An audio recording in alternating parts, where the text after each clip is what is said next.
Dịch vụ taxi cho doanh nghiệp thì sẽ xuất hóa đơn như thế nào?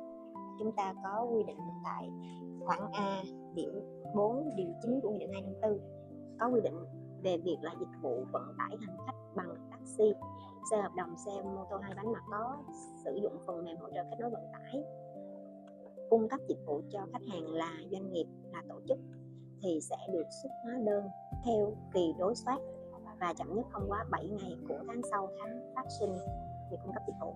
Kỳ đối soát thì chúng ta sẽ quy ước giữa hai bên. Xuất hóa đơn đối với taxi thì có được lập bản kê hay không? Chúng ta có quy định tại phụ lục của Nghị định 254.